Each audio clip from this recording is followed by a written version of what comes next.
I never liked Candace Owens. I agree with some of her, but I don't. Facebook family.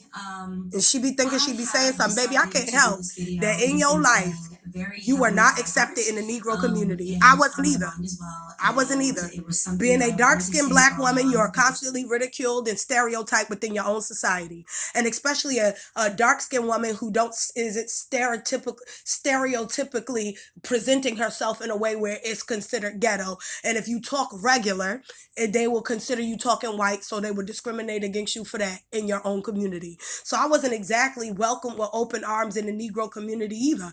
But you don't see me getting on here lying about stuff. Nobody saw George Floyd as a martyr. And stop, first and foremost, Negroes don't got no power in America. Okay, the power we do have, we don't utilize. You understand me? So this idea that we put George Floyd as a martyr in our society is a lie. That statue that was made of George Floyd, we had nothing to do with that. If to me, I think that a white man made that idea up because we put, and you have to because we have no power to put these statues up. This is stuff that only white people have power to clear and put up. So cut it out. And then, and secondly, George Floyd being a criminal, we never saw him as a martyr. We never saw him as somebody to raise upon high and build a high esteem. The reason why we advocated for him was had nothing to do with the fact that he was a criminal. So please do not try to reverse psychology in our minds in the Negro community that we glorify bad behavior. Some do, but most don't. Okay, we're not all Negroes who like criminal activity and all that silly shit that y'all like to associate with Negro people. I am a black person, and I know many black people who are Negro person, and I ain't never wanted to or advocated that somebody do criminal activity. I will have understanding for why people commit certain crimes, such as if a person is poor and they steal. I understand why they did it. I don't advocate and say they should. That's a difference, having understanding. I do not have no understanding for why Floyd himself did criminal activity. He had no right just like anybody else, but he also does not have a right to be murdered for it. Okay, so let's think about the judicial law when it comes to counterfeit bills. And let's hypothetically say he had a counterfeit $20 bill. There are protocols and laws and codes to penalize somebody for having a counterfeit bill. First and foremost, from what I know about the law, having a $20 counterfeit bill is petty larceny. So there are protocols for that. Either the store owner let him go away with a warning, or they call the police and he is prosecuted, handcuffed, fingerprinted, and charged, and has to go to court for that. Now, given the fact that he was previously in trouble or had a felony or so forth, they will probably give him, sentence him not only for the counterfeit bill, which was, and using it to purchase something for $20, which is petty larceny, and then he will probably get another charge of fraud, which is when you have a counterfeit bill. I'm assuming that I think it's fraud, right? So then he would probably get what, 1.5 years in prison and be persecuted. So he had to go through the judicial system. He is not to be murdered by anybody for those charges. If he did something to another family where he did wrong, let that family do what they need to do to him. But it is not anybody else, or let him go through the codes of the law. It is not your job to kill somebody. It is not humans' job to kill anybody. You have no legal right to kill anybody. That's what I'm saying. Did he kill somebody? If he didn't kill nobody, then should nobody be taking his life. That's period. Now, whatever crime he did in the past, if he paid his debt to society, there it is. If the family who he hurt want to get revenge, that's on them. They do whatever you want. He hurt their family. They have a right to. Even the Bible say an eye for an eye, a tooth for a tooth. So if they want to pluck his eye out or do whatever, that should have been their right. No disrespect. Not trying to disrespect George Floyd family in any type of way. But we're talking about a situation where Candace Owens thinks she be knowing what she be talking about. No, there are legal ways to go about it. George Floyd nobody was saying he's a martyr. Nobody's saying he's no leader. We're not holding him to anything. We're saying that they had no right to kill him, and that's period. Especially since he paid his debt to society. And number two, and number three, first and foremost, what we were advocating for was the merciless killing that happened to innocent Negroes, and how society, how police and the government officials will use that one criminal That one criminal and him being mercilessly killed by police as a way to kill billions or hundreds, God forbid, hundreds of other innocent Negroes who don't have any criminal offense. And even if they did, they paid their debt to society and they getting their life on track, such as Fidel Castro, Sandra Bland, Mike Brown, the little boy, I forgot his name, something Rice. They use these opportunities. They will look at George Floyd. He was a criminal, and they killed him, and y'all advocated for it. So y'all trying to save criminals? No, we're trying to save the lives of innocent people who will be mercilessly slain by government terrorists such as the police force to kill innocent Negroes who didn't do anything to anybody. And they use George Floyd as a way to justify it. And that's why they also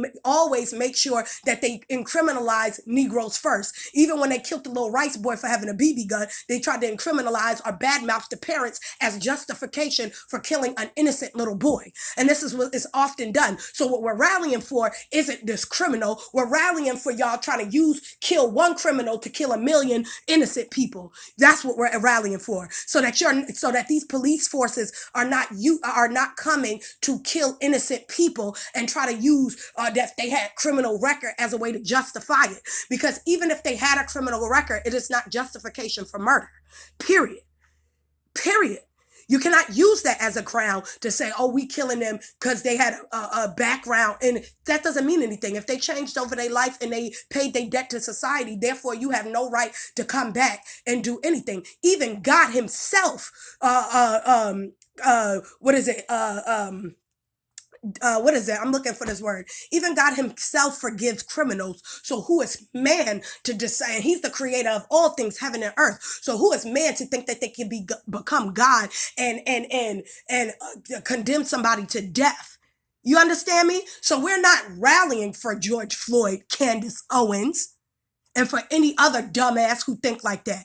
It was the principle. It was the fact that you killed an unarmed man and you snuffed the life out of him for something that had a protocol where you could have just used the traditional guidelines to arrest the man. You didn't have to kill him. He didn't need to be held down. He wasn't resisting arrest. There was no need for the blunt force. That's what we were saying. So let me go ahead and go finish playing this video so people can hear the stupid stuff she's saying. And so much pressure. For me she said, not he. With the popular opinion about who George Floyd was. We don't care. That wasn't the point. And sometimes it can be difficult when there are just so many external pressures to say what you believe. And this was an instance where I felt like my silence would have been better in the beginning. Your silence should have just been it, period. You should have just been quiet, Candace Owens. You don't have to speak on everything. For the rest of my life. And it is something that I hope for the Black community. No, do not say that not every Black American is a criminal, not every Black American is committing crimes, but we are unique in that we are the only people that fight and scream and demand support and justice for the people in our community that are up to no good.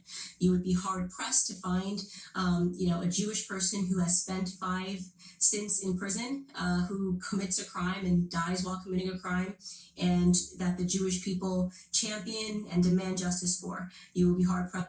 And this is the idea that we are advocating for him because he's a criminal, that you're trying to force in our minds and for us to believe that that's what we're doing. That was not. And as I said earlier in the video, he died while committing a crime. He had no right to die. The crime he committed was petty. There are, again, follow your law. The law says that if he had a counterfeit bill, that you don't get condemned to death for counterfeit bills. Do you understand that, right? So understanding that this man lost his life for something petty. I don't care what law it is. If he didn't rape or kill anybody, he had no right to die. Do you understand me? You have no right to condemn this man to death for a counterfeit $20 bill. The point was that he was mercilessly killed in front of a whole bunch of people, and the fact that we are defending the fact that he was mercilessly killed, did he not pay his debt to society for all his other crimes? I can't make this man be who he is. He is who he is. Nobody was sitting there holding him to anything. He is not worshiped. Nobody praised him. Nobody nothing. What we're saying is they had no right to kill the man. They didn't. Okay? They should have prosecuted him for whatever he had, whatever they found on him, and that was it. He should have went to prison. He should have went to court. And if they found him guilty and reason for him going to jail, he should have been prosecuted. If the district attorney and the judge said, all right, well, just make him go to one of those classes, that would have been it. It's whatever. That was the right protocol. That's all we saying is fairness. Because if a white man came in there, I remember when my sister had gotten to an issue and a little boy, and she had to go to a shoplift class, and it was a little white boy that came in there with a counterfeit. He was counterfeiting money. His father worked for the company that made money, and the little white boy, it is true story, came in there with and he had to go to the shoplift class too because he came to school with a counterfeit money. His father had to go with him. Now nobody persecuted the father who actually had the stuff to make the money in his house that his son would get access. And I myself would have thought, well, how did the little boy learn how to do this? And the father should have been penalized, but he wasn't. They penalized the child. The child went to the stop lift program or whatever, and that's what it was. Nobody's glorifying this behavior. Nobody's saying stealing is good. Nobody's saying counterfeiting is good. But what we're saying is there are protocols so that a person is persecuted for their action, and whatever they get, if they paid their debts to society, whether it be a class, whether it be prison, whether it be jail, whether it be paying it back, whether it be a fine, they paid their debt. So nobody has a right to kill that person. You don't have no right. Them cops did not do their job. They're not paid with taxpayers' money, our hard-earned money, for them to go around just killing people. That is not the job. That is not what we pay at our paychecks to pay y'all, because that's what pays the police. We, even Negroes in society, when I have my money, they take money out of my check to pay police force. So therefore, I don't pay you to terrorize my neighborhood. If you're going to do that, give me my money back. Give all of us our money back. That's a period. So Candace Owens, I don't know what the hell you talking about. We are not out here. I'm not saying there ain't some people who do stupid stuff like glorify bad behavior, but that's not something that we practice on a regular day basis. And let's keep it 100. Let's talk about this in a historical standpoint. In the 1960s and 70s and 80s, we were a unified people who stood for something, and that was for the protection and the civil rights, human rights of our people. But due to drugs epidemic and the white people putting that stuff in our society, including the image of gangbanging, which these rappers did not start off doing, that was an image placed in by the owners of the music industry, and they put that in our society. Gangbanging was not something that rappers even thought about. That was something that was put into our society to keep us divided and keep us from standing on and standing for something and standing for each other and our human and civil rights. So let's talk about it. If we're going to talk about it, we do not celebrate bad anything. We do not want criminals in our neighborhood, just like white people don't. We don't want crackheads, drug dealers, rapists, any gangbangers in our society either, as Tupac had said. We don't want it in our society either. We do not promote it. We don't want thieves and none of that either. We don't like people stealing from us neither. Okay? You have to understand. Yep, we do bad things. You do stupid things in your own house, in your own life, when you young or when you dumb and you want. That's it. When you have a society who people are ostracizing and they're going through stuff like that happen. It's not something that's celebrated in our community. Okay, these are byproducts to poverty, and we all know that. Hence, why they put us in ghettos. They understand that this whole social engineering of the black man has been going on since Reconstruction era. Do you understand? That's why we got the spoon-fed bullshit history we got. That's why we got the rap and the baby mama TV that we got on BET and every other news station. It is socially constructing Negroes to look at themselves and others to look at ourselves and look at us in a negative light. Okay? It is not us doing this. This is what society has condemned the Negro to. It's been a paradigm shift to make it so that Negroes do not stick together. And that's just period. So get your shit together and stop trying to advocate. And girl, just get out of the way. Go sit down. I think your biggest problem is that you're dealing with rejection and it's annoying. It's annoying. I get it. You are one of those black girls who did not fit in. Girl, there's so many of us. Write a book about it, okay? We all didn't. We didn't, I wasn't picked at by white people, but I never needed their approval for anything. You needed white approval, and that's one of your biggest problems. That's why you're so insecure about your blackness and why you act the way you do, baby, because you always needed white approval. You needed them to yes you. Your Maslow's hierarchy of needs, you needed a sense of belonging to and a sense of identity through their eyes and acceptance. And so you wanted to be, I ain't those niggas. You're typical. You're so typical. You're like most black people who act like that. Like, I don't even know if it's a wealthy thing or it's just a silly mind thing. You don't need their sense of approval to be a Negro. You are who you are, and that's it. There's no way to act. You don't have to act like a stereotype. And if they don't like you as you are, who gives a fuck? Who are they human like you? The fact that I feel like a lot of this stuff that you say is out of your own hatred for yourself because you couldn't fit into white society.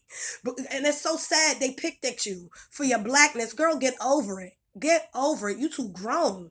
Like, it's sad. It's sad that you still caught up in that rejected spirit that you had as a child that make you act like that.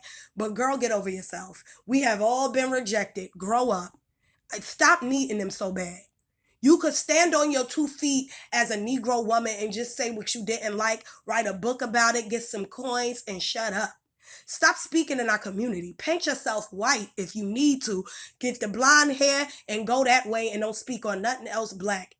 I agree with you with some of the homosexual stuff you be saying, but girl, a lot of the stuff you be saying be getting on my nerves when it comes to Negroes. We ain't all ghetto. We ain't all this. We're listen. We trying just like the rest of the world. Okay, we are trying to. Okay, we trying to get ourselves out of generational poverty. We're trying to, change the way history has placed us into this bubble of being over sexualized, calling all Negro women masculine. We fight a lot of stuff on our own. And I can't take having to fight women like you who put out this idea that we all as Negro people think the same ignorant thoughts that is pushed on us. We don't. We don't glorify George Floyd's bad behavior. We advocated for this man because he was mercilessly killed. That was the whole goal. We didn't want white people to use this as a banter to be able to kill a whole bunch of innocent Negroes. That's what the whole rally was for. That we don't want them to use this as an scapegoat, which they have been doing. They have been using, demonizing and dehumanizing and making Negroes criminals or bad people as a way to justify merciless killing of innocent Negroes. That's not fair, and we don't want that done. We're fighting for our human rights, and that's to be who we are without having to deal with those type of issues. That's it. We want police to I'm not saying all police bad, but we want police who are corrupt in that manner to be persecuted to the full extent of every law as criminals, not as police officers, but as criminals, because that was a criminal act. You do not kill somebody. You go through judicial protocol so that they can be prosecuted the way they should be prosecuted, and that's just period. That's what we want. We want fairness. We're asking for equality. So shut your mouth. You don't even know what you're talking about. You be running your mouth on stuff and it's annoying. Period. I don't dislike Candace Owen I don't know you as a person to dislike you. I dislike a lot of what you stand for. And I dislike that you speak out of your rejection and your hurt. And it's annoying. Period. I'm done. I don't even care if you come to the conclusion that I come to. I'm done. That's all I gotta say to her, and that's it.